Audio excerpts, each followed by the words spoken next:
Hello, we ain't folks. shot him, but we ordered ammunition. How are you? Holler points. Are we on? We're on. All over the world. Yeah, ain't nowhere they can't Right. see us. They There look you hard go. enough. Well, we can't talk to Muammar Gaddafi anymore, but you know, that's not unusual because you cannot talk to Hillary Clinton anymore. She's having these little private sessions where she does not have to come clean on anything. She just sits there and has empathy with the young kids. I'm waiting to see her go through in that Scooby van myself.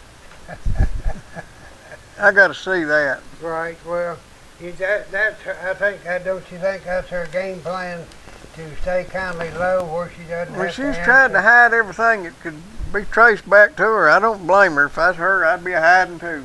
Well, see, she thinks she has inherited or is entitled to the presidency. So all she's got to do is just lay low, and they'll give it to her. Did you hear what that feller said today that Hillary reminds you of you? Oh, If you Lord, I heard ex-wife? that. Yeah. What did I you bet you there was a lot of Yeah, fellas well, Hillary reminds everybody of their ex-wife. She ain't gonna get nowhere. Law. I heard another one say that she could be elected without receiving a single white male vote in the United States. She could still be elected. Or Right, maybe they okay. said would be. Right. But True. if you do the looking at it, that's a good possibility. She don't have to say anything. And in her part of that coming out speech, they missed one word. They said it's your time, and she meant it's my time Yep. to be president. So Right. if it's her time, whatever. Yeah, like I say, she thinks she's entitled. Oh yeah, absolutely. And uh, I asked, I think some part of the statement was that something about the middle class or whatever, and that the cards were all stacked to the upper class or whatever else. And I kept trying to think to myself, what class would you think she is in economically? And I think that's what they're talking about. Broke when she got out of the White House. They couldn't even make their mortgage payments. Ain't that something?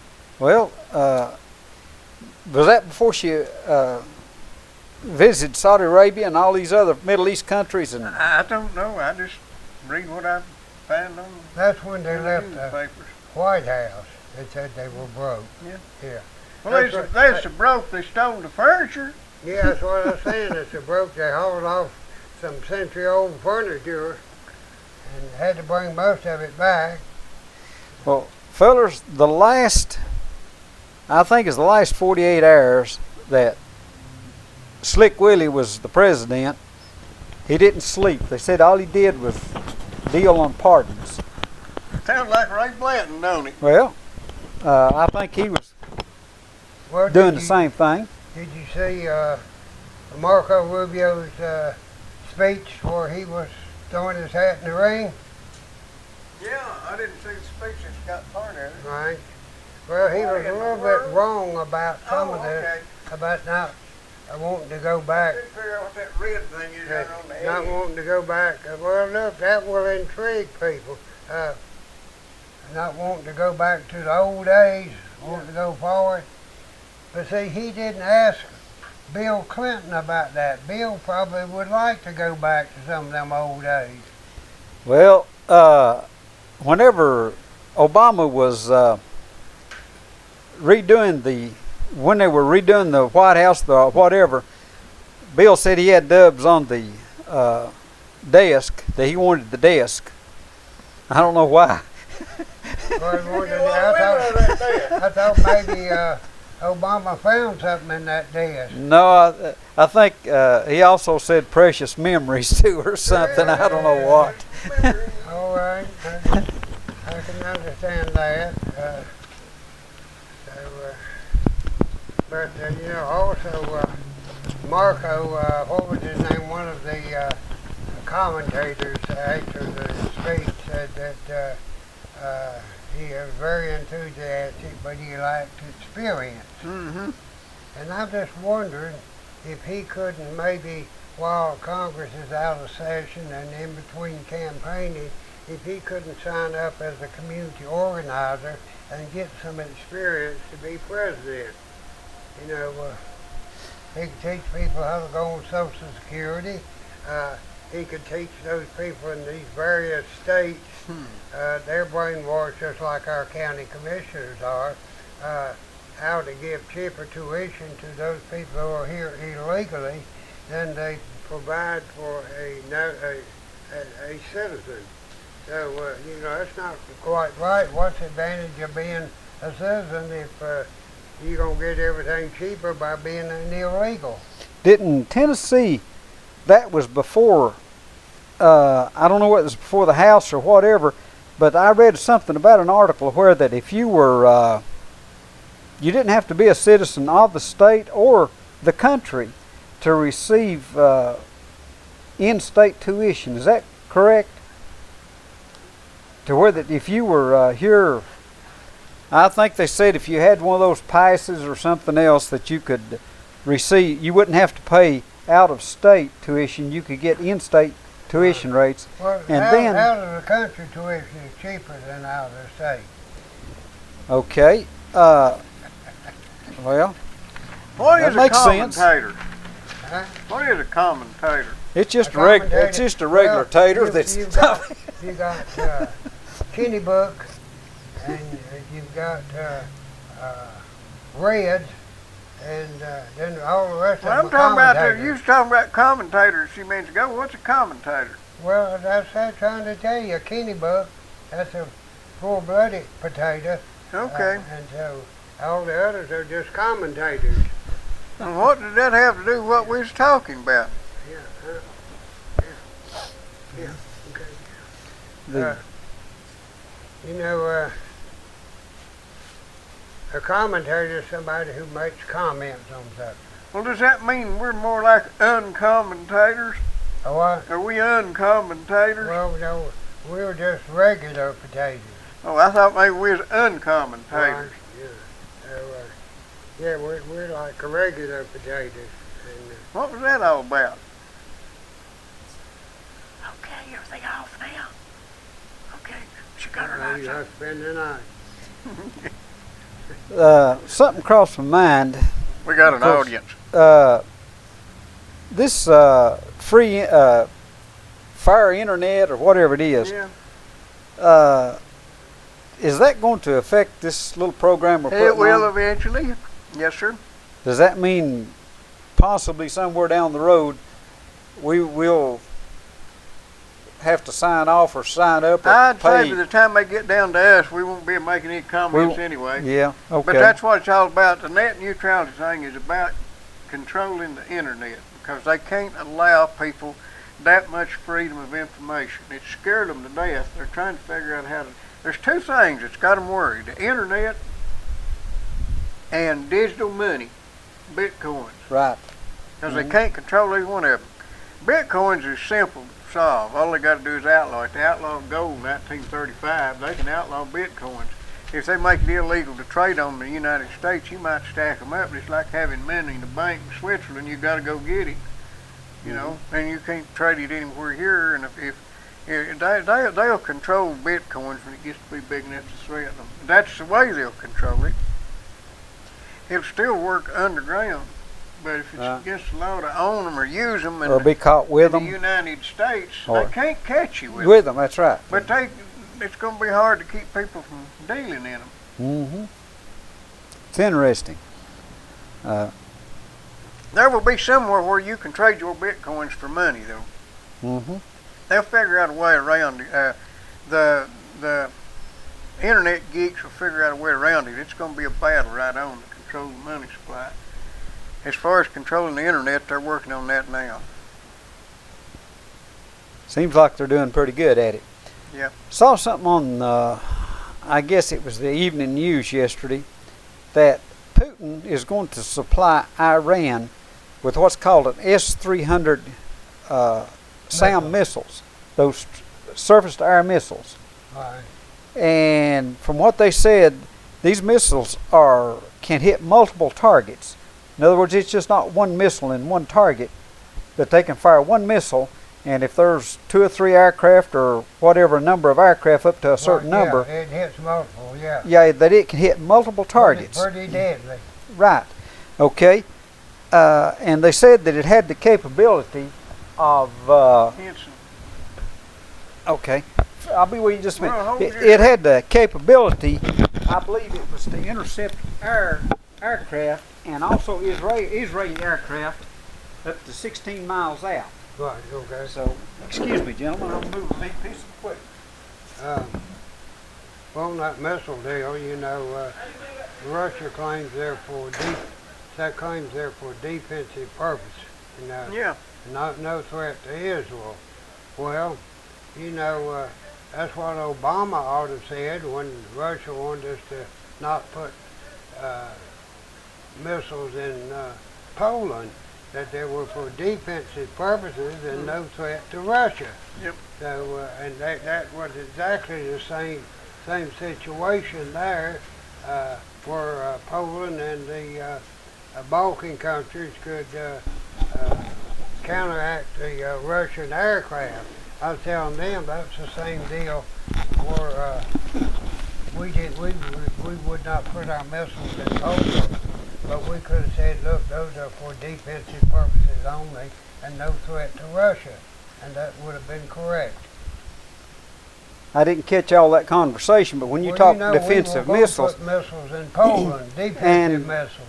yeah, and right. We backed out of doing that. Well, that was a deal cut between Obama and Putin, but I believe the other guy was in charge of Russia at that time, and I believe that was part of what Obama said when he said, wait until, no, wait a minute, that was before the last election, wasn't it? Sure was. Yeah. You're correct. You're correct. Right. Yeah. And well, I say, that was after we reset the button. So what I would do would be to say, well, we're glad you clarified the situation. We're going to install our defensive missiles in Poland and the Balkan countries. And also we're going to supply lethal firepower to the people in the Ukraine because they're not invading Russia, so it's no threat to Russia. Well, gentlemen, there's a lot of stuff going on over there. It's serious stuff. And there's a thing that really pushes my buttons, and that's where these ISIS and some of these the terrorist group are going in and destroying these relics. Now that thing, that kind of pushes my button about as hard as a boombox does. Stuff that's thousands of years old. Yeah, a lot of those have been spared by all of your units that's waged war in that area. They've been spared, but not ISIS. You know, ISIS is nothing but the old Ba'athist party that put Saddam Hussein in power. That's all it is the Ba'athist party that took over and expanded its role. That there's something about that, and I don't know, it may just be that I'm partial to antiquities or whatever old things that have been passed down or have survived right. the time, right. And then I don't have any explanation for such stuff. Well, no, I don't either, you know, but maybe they have given us a logical reason to destroy your ancient mosque. What's that holy city that everybody makes a pilgrimage to every year in Saudi Arabia?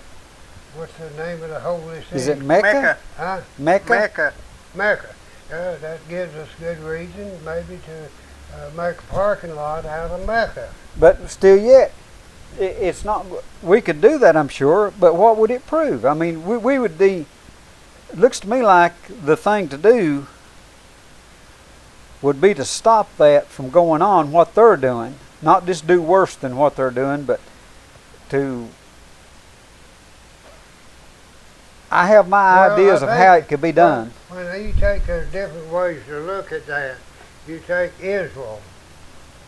When they have a terrorist to strike their homeland, and it's a known terrorist, they immediately take action against all of his family. Correct. And they have kindly put a slowdown on that situation by doing that. So Yep. I think if we started using the old biblical concept of an eye for an eye and a tooth for a tooth, Or an uncle for an is uncle. that right? So we could send a bunch of people from Tennessee over there who don't have any teeth, and we'd come out on the winning end of that situation. Well, we could get them people from Kentucky too. Yeah, Two just don't set you back much. right. But yeah, I understand what you're saying. I think it's, but when you get so civilized and down the road so far, it's about like Rome when the heathens invaded Rome. They were afraid to fight back because they were afraid they would break their manicured fingernails. And so they come in and choke them. They wouldn't even fight back because they're afraid they'd break their fingernails.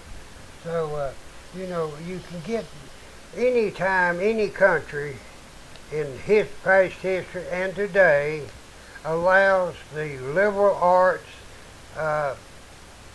artist community, theatrical community to dictate the norms of the country. They are doomed for failure. Well, that usually gets when you go through a few generations of living well, you get to think that that's always there and it's due you and you can't lose it. So then you get to practicing everything in the benefit of people that don't try, and also you know you're not going to set yourself back. Like, for instance, when you get to jumping on the farmer for stirring up dust because of the environment, and he quits planting taters, you're going to get hungry sooner or later. And we're doing that on every level right now. Right. True. Well, I don't know exactly how to explain it, but we have a surplus of food in this world.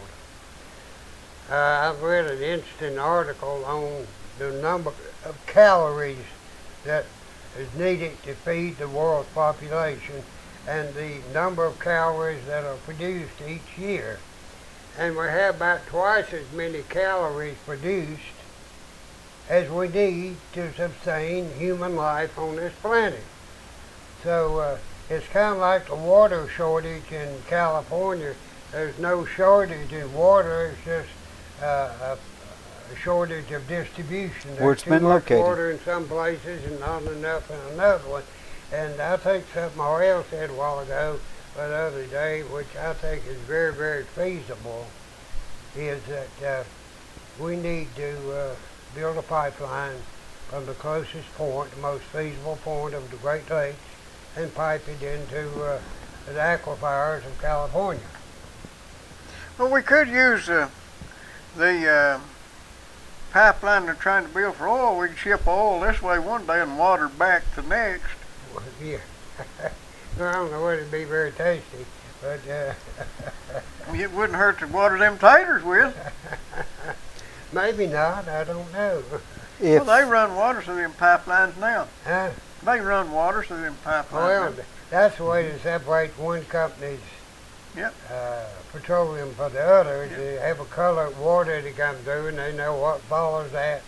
It's probably BP or after it's somebody been else. Been refined, refined, yeah, right. they send it through that way too. Right. They have gas and diesel Right, and different grades of oil, and they'll divide it up with water. right. You know, out Greensboro, North Carolina, has a real large gas storage facility, real large, probably one that would be hit immediately if there were a water broke out. But in the bottom of all of those big tanks, there's water. And if there's a leak, then there's water that leaks out. You know, they see water leaking out is not What petroleum. they do if the leak's up above the water line? Huh? What they do if the leak's up above the water line? Well, they would see that. That would be above ground. They would see that. Now they used to have them open top Right. back when they wasn't worried about evaporation so much. Right. Gasoline evaporate fast. You know, I'll tell you a little useless piece of trivia. We discovered, a fellow that I worked with, we had oil drums sitting out. Yeah. And it had come a rain. Right.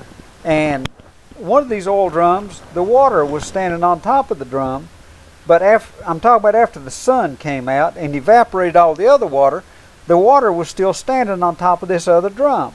So we looked to try to figure out how water stayed on one drum and it evaporated off the other three. Yeah, oil on top of It had a little skim of oil right on top of that water, and that prevented evaporation. Yeah, the How about water, that?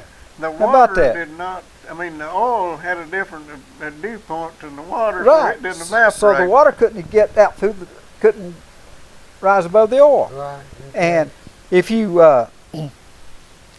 you reckon they could have done that to the swimming pool up there they tore down? I'm because, sure you cleaned that up before it run out on the ground, didn't Oh, you? absolutely, I thought buddy. we would They, make sure uh, everybody If understood not, that. we're gonna call a stand valve. Yeah, we take care of that by all means. Right. On the water situation, that, of course, with the intelligence that we have and the facilities to do everything that you can just about imagine, especially when it comes to warfare, seems to me like we would have come up with some sort of a low-cost, feasible means by which to desalinate water and just pull it out of the ocean. And Well, they do it either with reverse osmosis or with distillation. well, now distillation is expensive whenever you start doing reverse that. Osmosis is what they do most of the time. They press it real hard to a filter. Okay. Tell you what I always wondered about. When I was over there, first time I ever went to the ocean, there at Atlantic, which is out from Morehead City, there was a feller had a little little fishing cabin thing there, sitting right there on the beach in Core Sound. And then the Outer Banks is out there, and he had this dog was his buddy, and he lived there with him.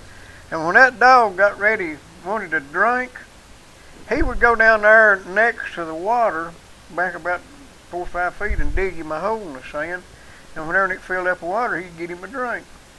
Didn't get no salt water there. Yeah. Well, you know, I've installed some real shallow well pumps down around the ocean. You know, it don't taste all that good, but it's not salt water. Mm-hmm. It just doesn't have the taste that, like we have up here. You know. Well, I don't know whether that was just rainwater that was accumulating in the sand or whether it was filtered seawater, but that dog drunk that water. Yeah. He wouldn't drink out of the ocean. Right. Don't blame me. Well, I don't either. Well, Never could get a crawdad in his tongue, his throat. you may have Let's add a little tequila to mix with it, and that'd been okay. you may have a good simple solution to part of the problem. Well, I thought of that. Yeah, Well, good simple solution. Well, let me tell you, But- talking about water, there's an article in here about Oak Ridge is going to have a water hike because Y12 is going to cut the amount of water that it uses, and it's going to drop their revenue about $200,000 a year. And they're going to increase the price. Now that Yeah. works good, don't it? Yeah, don't I believe I've seen that happen before, haven't you? I don't know what would happen here. I was just looking at the water bill this month. Used an average of 2 gallons a day. Mm-hmm. Cost over $100 for the water bill. You just use 60 gallons? Huh? You just use 60 gallons? That don't seem right. You sure? That's about what. Well, that's what we used. 2.5, 425 last month. Used less this month. Well, what you need to do is have it cut off and start buying just bottled water, and it'd be Oh yeah, you could buy a bottle of water cheaper than that. yeah. If your water consumption is no more than that, and this is another thing, you know, we've had this discussion before. What happened here in our local thing, whenever back about a year or so ago, when it rained and people didn't water the gardens or waste water on different things, the utility had to raise the water rate.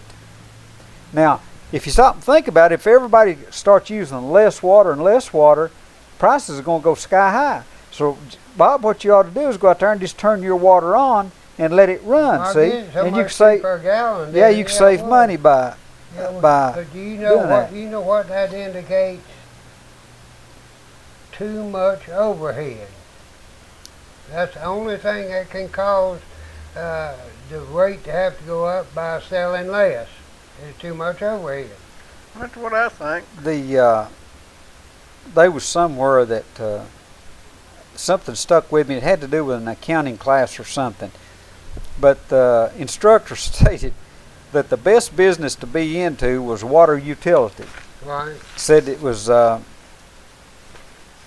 just a gold mine. Once you got your water lines laid, all you had to do is go read the meter and keep the water quality I used to where have a it's great at. uncle who owned the water company in the town, and he done pretty good. I'd say he did. Well, now I've said But- before.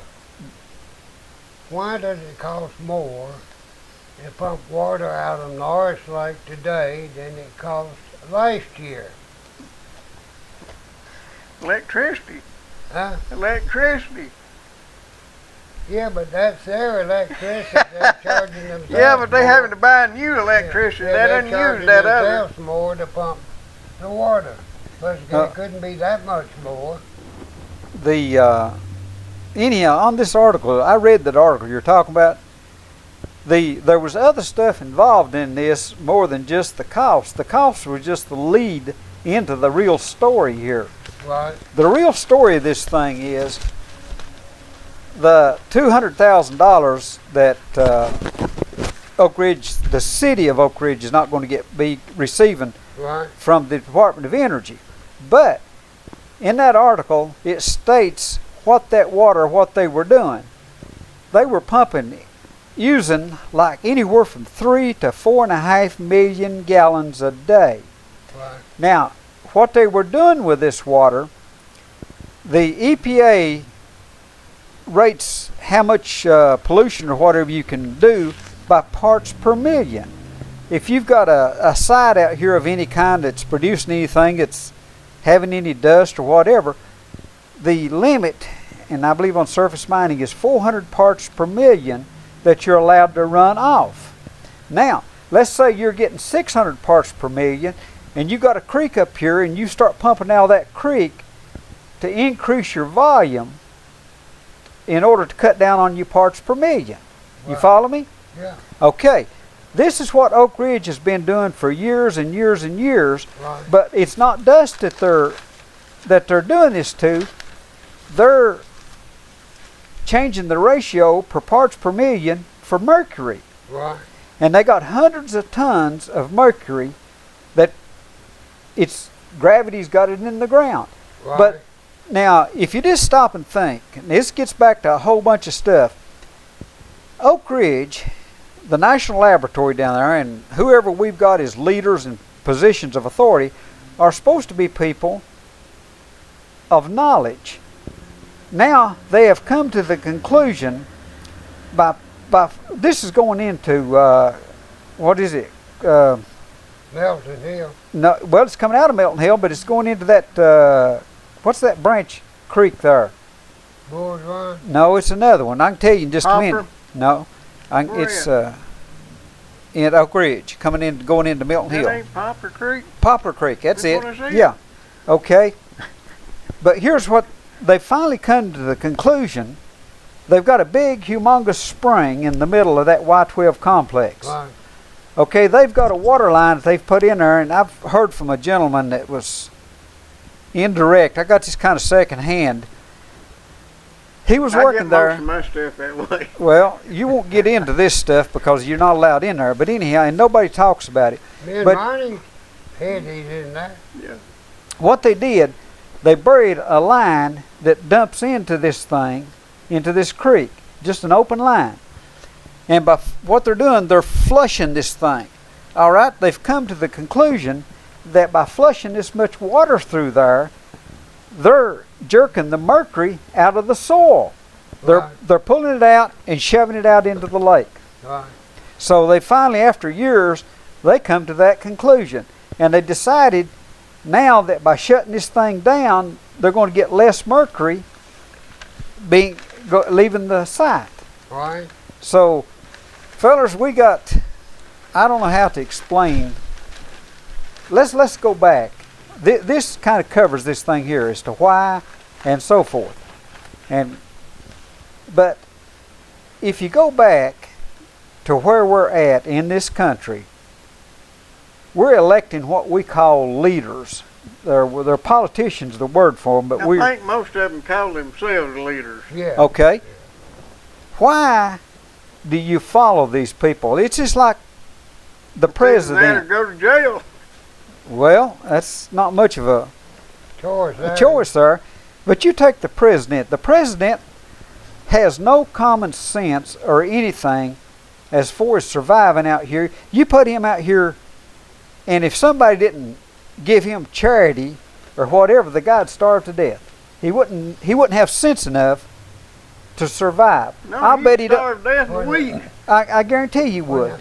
He could take that there fat ass wife of his and live for a while, though. When I'm murdering my breath, a lot of times. You know the one that wants us all to quit eating? Yeah.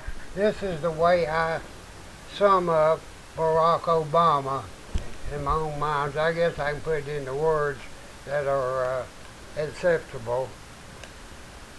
At least the internet don't have to be too acceptable. I call him a factory idiot.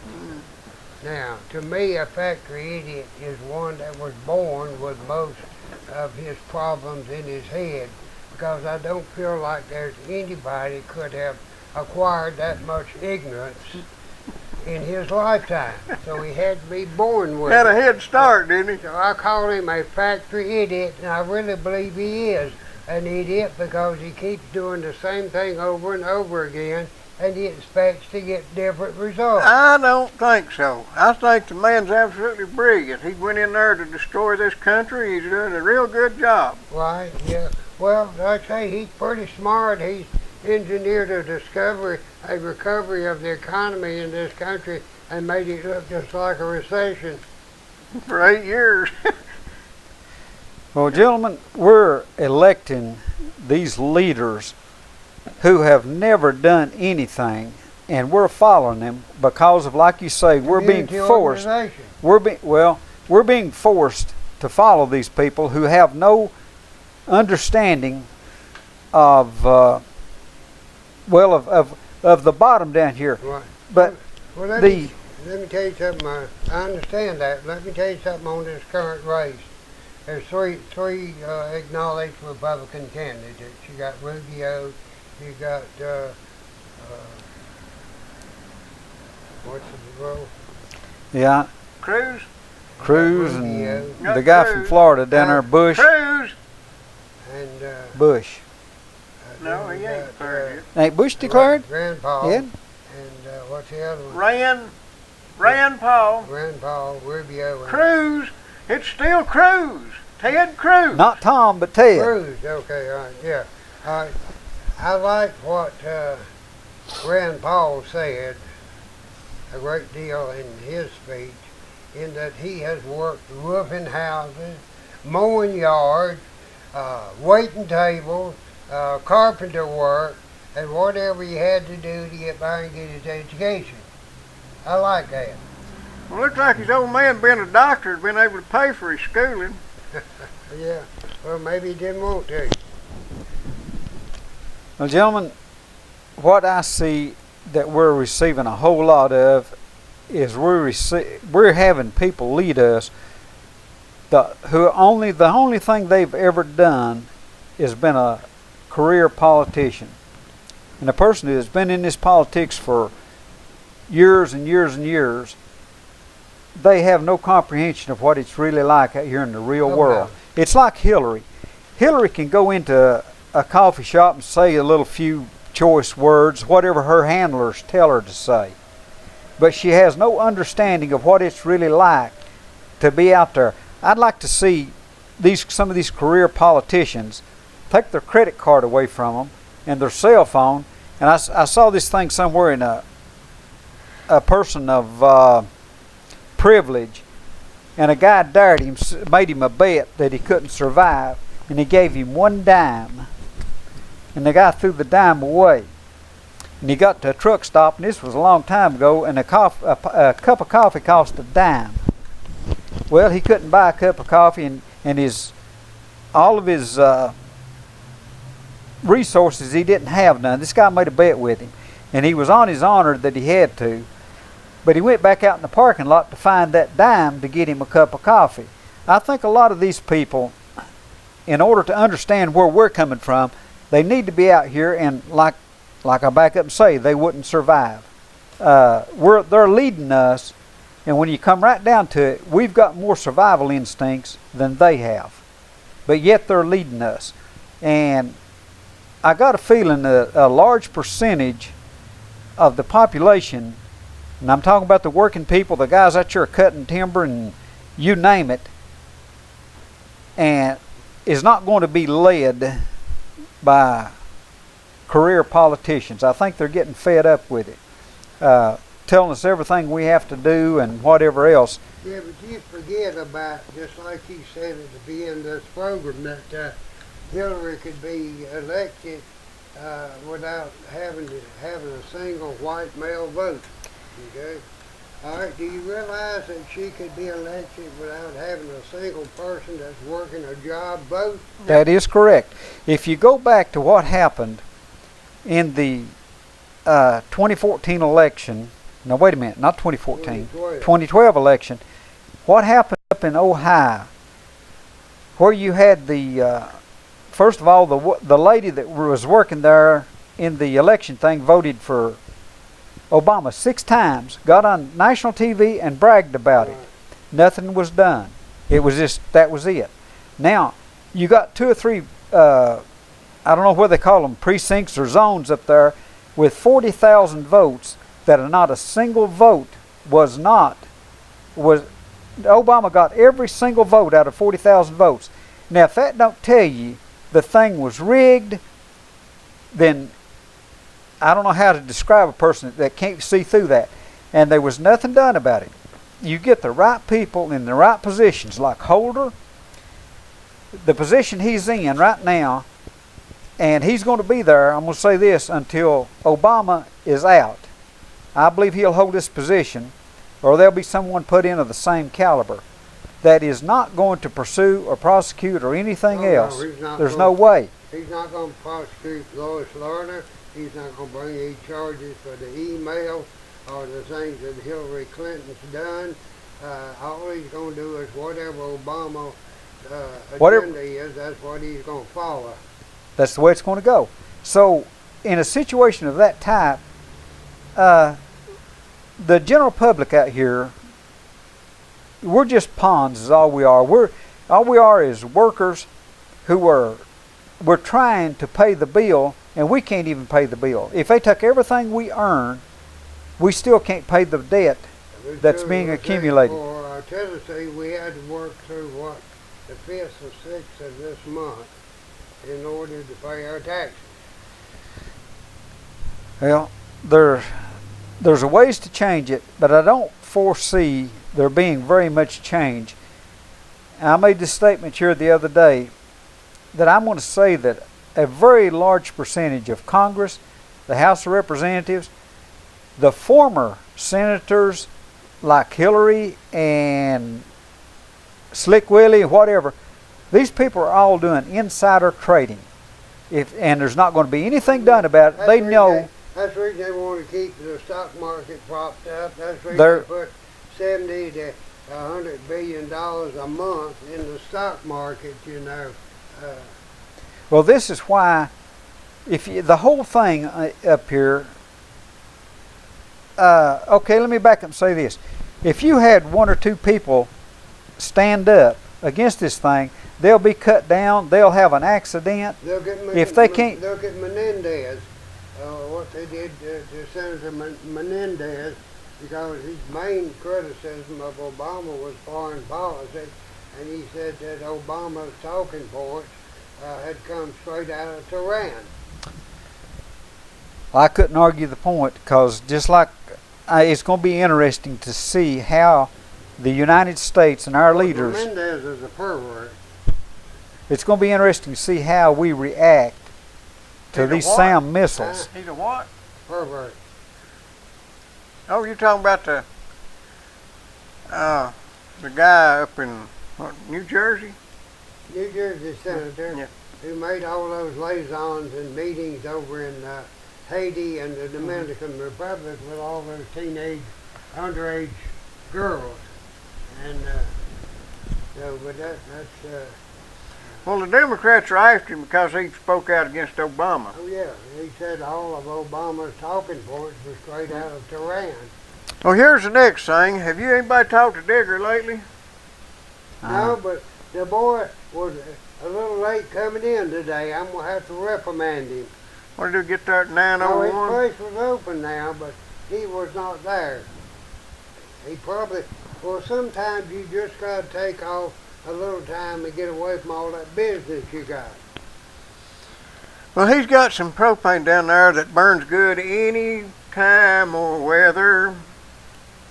It make any difference what it is, whether you are grilling out in the summer or whether you're still trying to stay warm at night. You know, I was getting his winter propane, and I was real satisfied with it. But I believe the last time I was down there, I got summer propane because I got a 40-pound tank done me for over 2 weeks out there, and I put another one in, and it's still there too.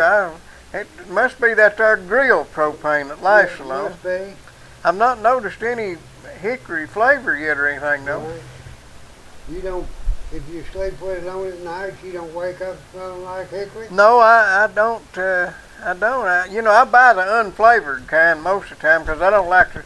It makes me hungry if I wake up and smell bologna frying or something. Right. Well, Digger's there today, and he'll be there tomorrow. Tomorrow will be Wednesday. He'll be there Thursday. He'll be there all day Friday from 8 to 5, and he'll be there from 8 till noon on Saturday.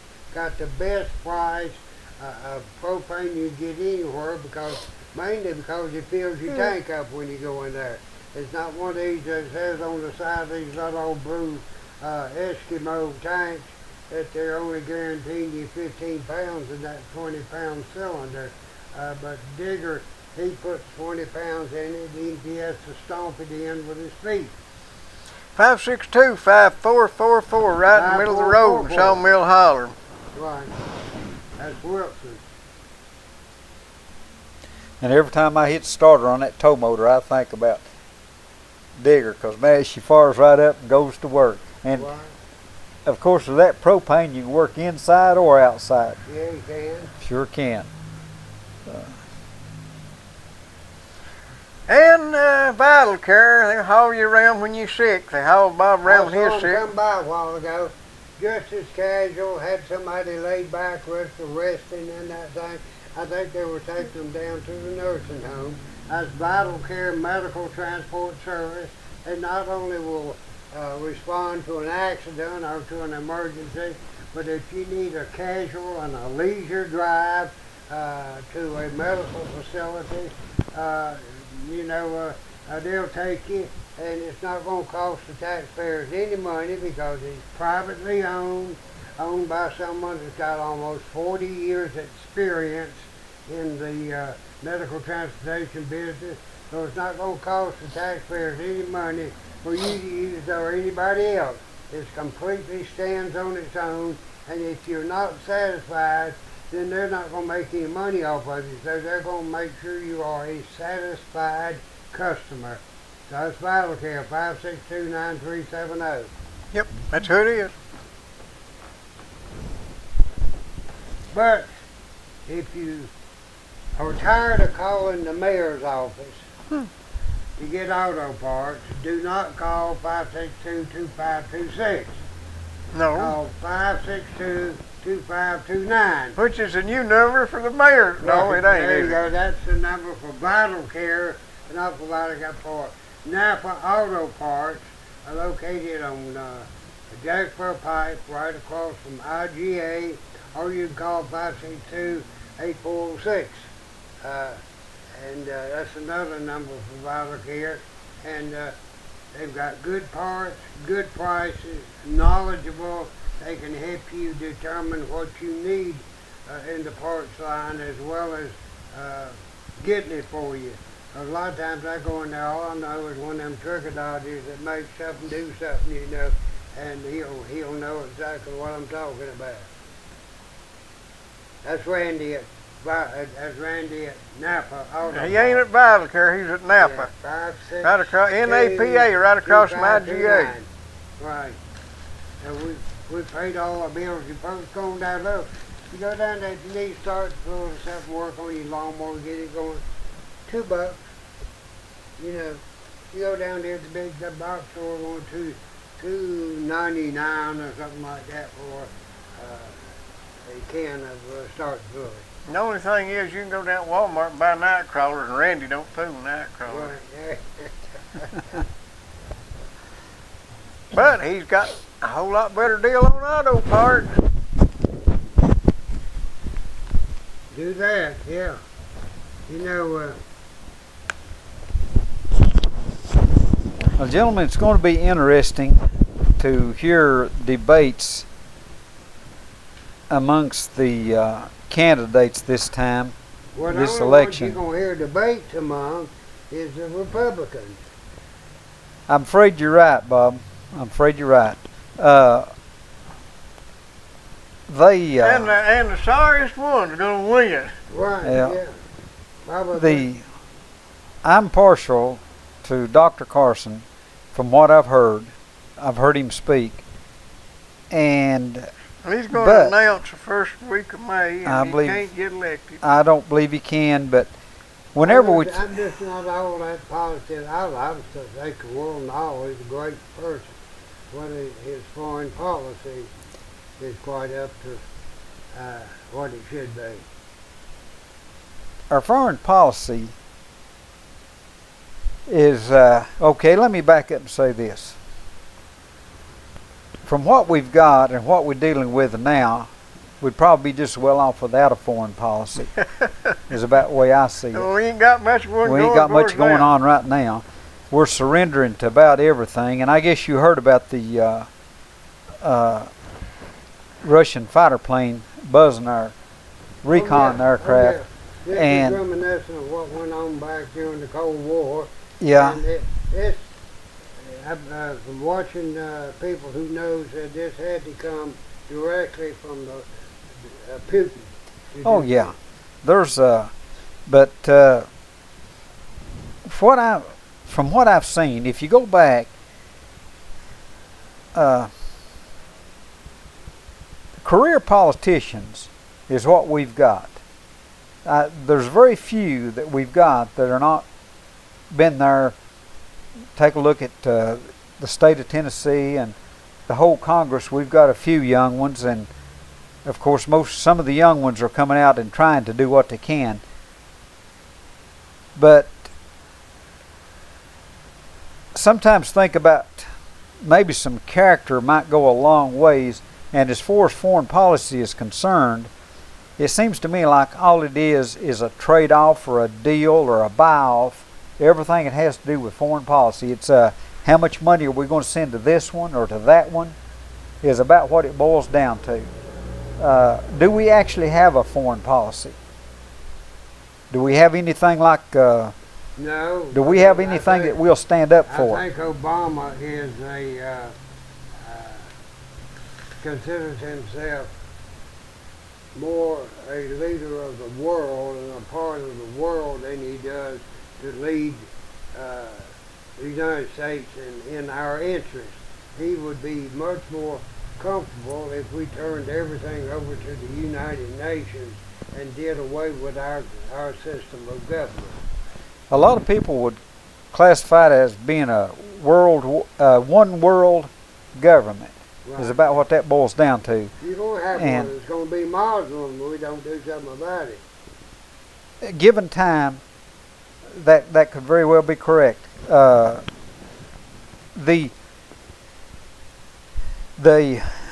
people that we're dealing with that are willing to give up their life in order to take another life or 15 other lives. If you go back to what we would classify as a war of attrition, one for one. We can't survive that type of war. Well, no, I mean, there are 2 billion and something people who are not Muslim, and only 1.6 billion are Muslim. You know, well, the numbers, one person can control oodles of people through a chain of command.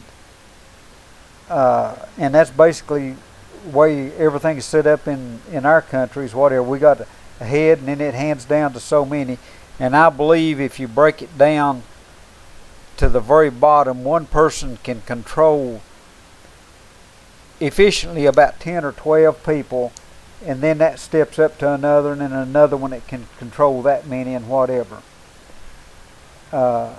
This may be useless trivia, but if you've got, go back to, nobody wants to use the name of Hitler or some of these other things, but you take Hitler was one person, and he controlled probably maybe 15 or 20 people under him who controlled 50. So that's 50 Multiply that, 250, right. yeah. So, and then when it gets down to the bottom, there's a lot of crowded down here. There's a lot of words that people don't want to use, and they don't ever think about it. I try not to think too much about it. I thought about it a little the other day. Yeah, so do you really enjoy feeling like you are part of the pecking order? I feel like I'm the one that's getting pecked awful hard. Is what I'm Pecking thinking. order, just like a chicken. You think you're part of a pecking order. That's about what we are. Yeah, I know. We're that. definitely People part. don't like you to say that. Yeah. I've heard it said many a time, I'd be willing to die for my country. And the opposite of that is what the Muslims think, or certain ones in this Middle East thing. It's not so much that they're willing to die for their country, which they are, but they're also willing to kill for their belief. Right. And if you come back to America, we're going back to something Ronnie said. Well, don't you know how come that is? There's no way in the world the Muslims could win a good logical argument over their beliefs. They have to make it violent. That's the only way they can win the argument. Yeah, but Ronnie said something. And talk to you and you tell me how great your religion is, and I tell you how great mine is, and we decide whichever one has the best point. It's not.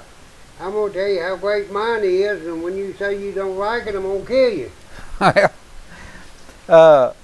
You might, as long as you're telling me what yours are is one thing, but if you're going to force me to accept it, that's a different thing. Well, they're going to force you. You know what the Muslim Quran says, don't you? When they meet a heathen, and anybody that is not a Muslim is a heathen. Okay. When you meet a heathen, you have these choices. Convert them? You can subjugate him. You can tax him. You can convert him, subjugate him, tax him, or kill him. Well, a lot of that too, as soon as they convert one, they follow through and go ahead and kill him so he don't backslide. Well, now that's a Baptist. Oh.